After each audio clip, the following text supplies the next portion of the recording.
Good morning, students. Today we will do the question answer of chapter 11.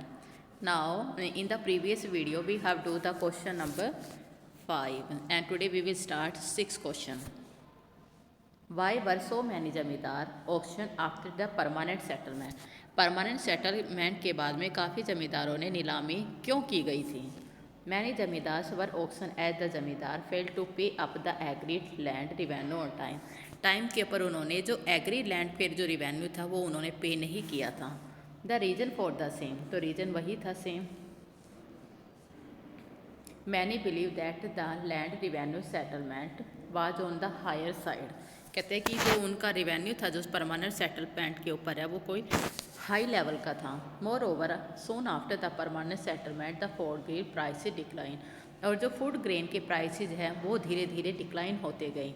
And the रियार्स could not पे up the land, और जो रियाज से वो time पे जो लैंड रिवेन्यू है वो नहीं दे सके। एंड हैंस जमींदार आल्सो डिफॉल्टेड, तो जमींदारों को वो डिफॉल्टेड के अंदर उनको काउंट किया जाने लगा।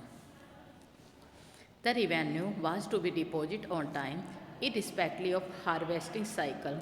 हार्वेस्टिंग साइकिल की वजह से जो रिवेन्यू है वो टाइम पर डिपॉजिट नहीं हो सका। This was another reason for default by the zamindar, उनका दूसरा रीज़न ये भी माना जाता है।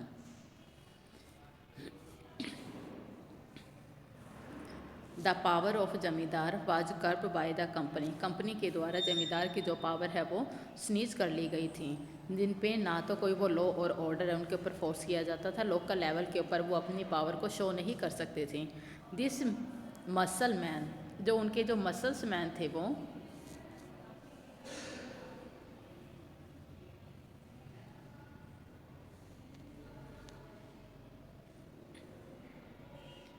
और कई बार क्या होता था, जो जोतदार और पीजेंट है डेलीब्रेटली होते जानबूझकर ही लैंड रिवेन्यू को डिले करते थे। इसकी वजह से ज़मींदार और जो ऑक्शन है कहते हैं कि वो नीलामी भी की जाती थी और ज़मींदार है वो डिफ़ॉल्ट के रूप में माने जाते थे। In what way was the livelihood of Parihar different from that of Santhal, Santhal से किस तरह से वो बिल्कुल डिफरेंट होते थे। परिहार के लाइवलीहुड, उनकी जो जीविका किस तरह से अलग रहती थी। Paharias were living in the foot hills of Rajmahal के फुट हिल्स की तरफ रहते थे। फुट हिल्स क्या होता है, जो पहाड़ी के जैसे सिर और पाँव है, जैसे फुट हिल्स यानी कि पाँव की तरह जो लोअर पार्ट होता था वहाँ पर परिहार्स रहते थे। दे lived A life was different from the Santhal, जो वो लाइफ स्पेंड करते थे वो संथाल लोगों से बिल्कुल डिफरेंट होती थी। परिहार्स की जो लाइफ होती है वो most of the information on their lives is based on the report of Buchanan, यानी कि उनकी लाइफ के बारे में जो हमारे को इन्फॉर्मेशन मिलती है वो बुकानन की रिपोर्ट से मिलती है। The physician of the East India company, जो ईस्ट इंडिया कंपनी का फिजिशियन माना जाता है। Who wandered into the terrain of Rajmahal hills, जो राजमहल के टेरेंस के अंदर कहते वहाँ पर वो वॉन्डर किया था। कहते बुकानन ने एक अपनी रिपोर्ट बनाई थी, कहते उस रिपोर्ट के अंदर वो ईस्ट इंडिया कंपनी का फिजिशियन था। तो वो बताते हैं जो परिहार्स की जो लाइफ है संथाल की लाइफ से टोटली डिफरेंट रहती थी। The Paharias were nomad, they lived a wandering life. Nomads होते हैं घुमंतु, यानी कि जगह जगह पर घूमने वाले, एक वॉन्डरिंग लाइफ जीने वाले होते थे। They however sometimes did shifting cultivation, shifting cultivation के अंदर वो बिलीव करते हैं। शिफ्टिंग कल्टीवेशन क्या होती है, अगर यहाँ पे कल्टीवेशन किया जा रहा है, अगर यहाँ पे ना अगर फर्टिलाइट अगर नहीं होती तो वो कहीं दूसरी जगह पे जाके वो वहीं पे कल्टीवेशन का काम करते थे। That is called the shifting cultivation. There another important source of livelihood of forest resources and animals, और जो इम्पोर्टेंट जो दूसरा सोर्सेज माना जाता है उनकी लाइवलीहुड का वो था जंगलों से रिसोर्सेज लेना और एनिमल से मिलना, ये इनका इम्पोर्टेंट सोर्सेज के रूप में माना जाता है। They extractive mahua and use it, माहुआ को एक्सट्रैक्टेड किया जाता था और इनको यूज़ किया जाता था। Colonialism and the country side exploring official achieve, यानी कि जितने भी ऑफिशियल जो अचीव होते थे उनको एक्सप्लोर करके ये चीज़ें उनको पता चली थी। Paharias use to look at outsider, outsider की तरफ वो देखना पसंद करते थे।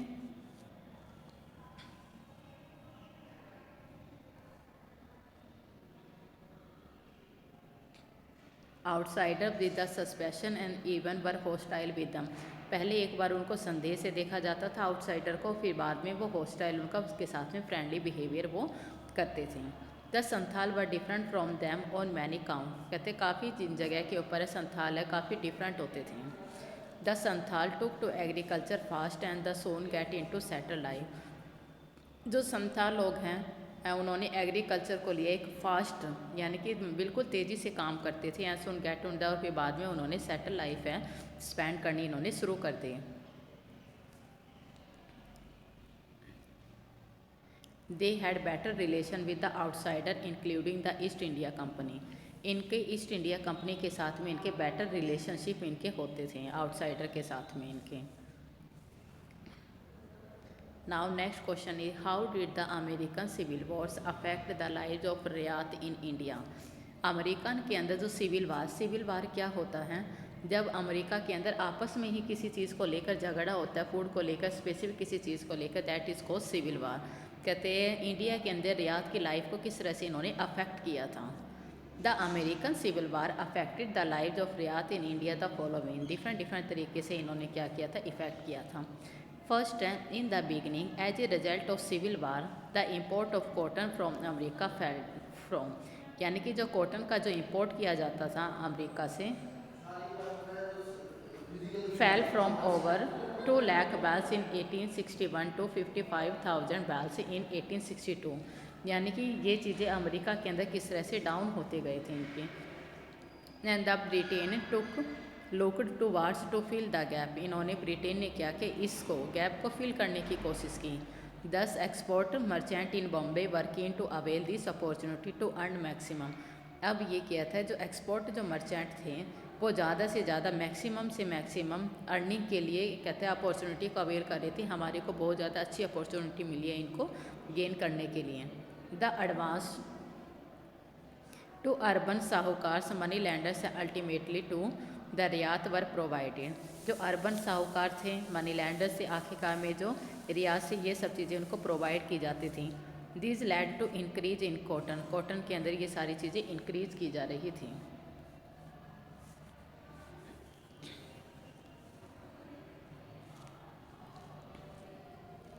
Increase but this did not bring prosperity for all. लेकिन ये सभी के लिए प्रोस्पेरिटी नहीं लेके आई थी। रिच पीजेंट थे, कहते हैं कि कॉटन प्रोडक्शन की मेजोरिटी के लिए सबसे ज़्यादा से ज़्यादा गेन करने की कोशिश करती थी। इसके अंदर रियात भी शामिल थे, कॉटन के एक्सपेंस थे जो हैवी डेप्ट लगाते थे। बाद में एंड ऑफ द वार के अंदर कहते हैं जो रियात के ऊपर काफ़ी बुरी तरह से इसका फ़र्क पड़ा था। The revival of cotton production in America के अंदर जो कॉटन प्रोडक्शन है वो दोबारा से रिवाइवल हो गई थी। In the Indian export decline. Indian जो एक्सपोर्ट है कहते धीरे धीरे वो कम होने शुरू करे। साहूकार ने अब क्या किया, लॉन्ग टर्म लोन्स के लिए इन्होंने इंटरेस्ट शुरू कर दिया और जो डिमांड थी जो कॉटन है वो कम होती गई, कॉटन प्राइसेज है वो कम होते गई। Hit the ryots badly. कहते इस तरह से जो रियास है पूरी तरह से पिट गए थे। At the same time under the new settlement for revenue, new settlement है रिवेन्यू की वो रखी गई थी। Demand war increase from 50 to 100% under the condition of falling price and reduction in the growth of the cotton in the absence of loans. Absence of loans में ये सब चीज़ें इनकी बढ़ती गई थी। It was not possible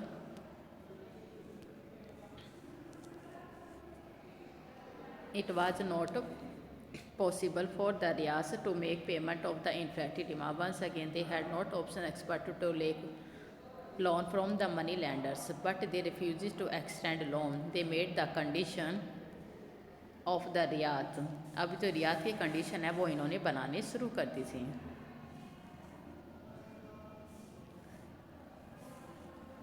Now dear student, these are the question answer of chapter 11 colonialization and the countryside. Now dear student, if you have any doubt you can ask me anytime. Okay, have a nice day.